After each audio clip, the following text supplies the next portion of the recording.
All right, guys, we got a 2001 Chevy Suburban with us with the 5.3 liter. This is used in many Tahoe Suburbans, the 1500 truck series, and it has a bad alternator.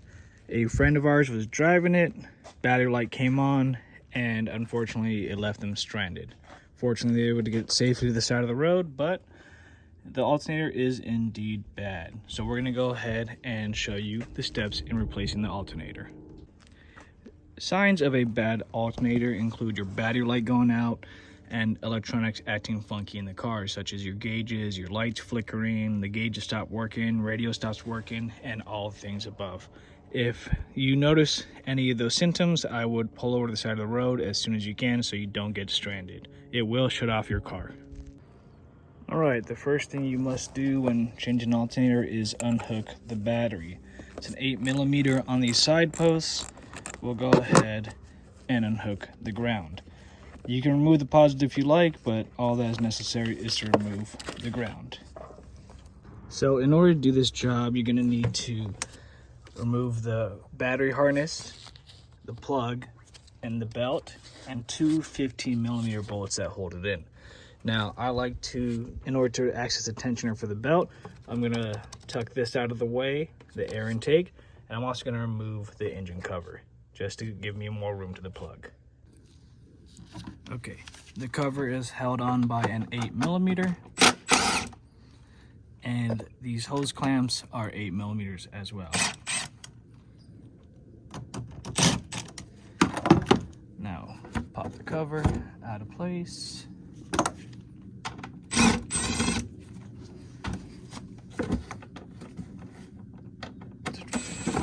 Goes. Tuck it out of the way and grab this intake and let's slide it off. Move the camera a little bit. Let me slide it off. Now I'm just going to tuck that like that because it reveals the tensioner down below. Okay, so down here is the belt tensioner. You're going to get a 15mm socket on it. You're going to tighten it, and it's going to loosen up the tension on the belt to remove it. I'm not going to take the belt completely off. I'm just going to work on this idler pulley and alternator. Put the 15mm on the tensioner. There it goes. As you tighten, belt becomes loose. You slip it right off. Tuck it away.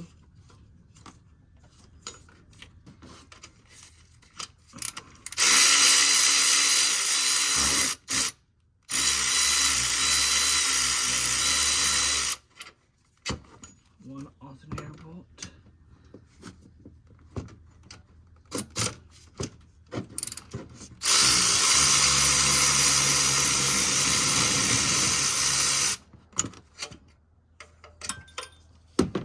There's your two alternator bolts. There's a clip behind here to pull up and pop it out. See, there's your clip. You just lift this tab up and it'll pull it out, and then you gotta remove this, which is held on by a nut right there. Okay, now the alternator a lot of times is kind of hard to wiggle out in the bracket, so you're going to want to grab a pry bar and poke it free.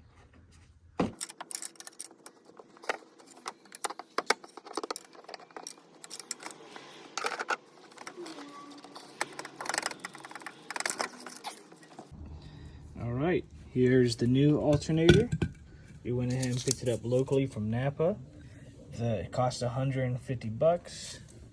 Now, we picked up a reman. The owner of the vehicle needs it as soon as possible, so that's why we picked it up local.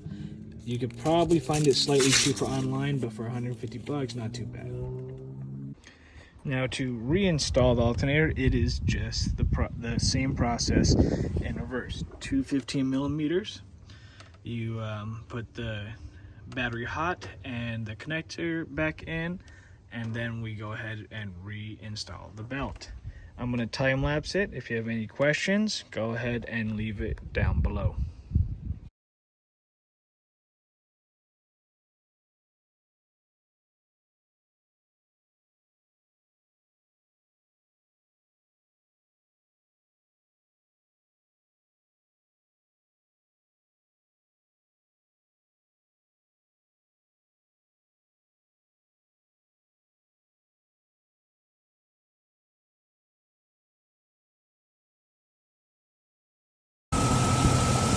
Alright, the engine is running. We're going to check battery voltage to make sure the alternator is working.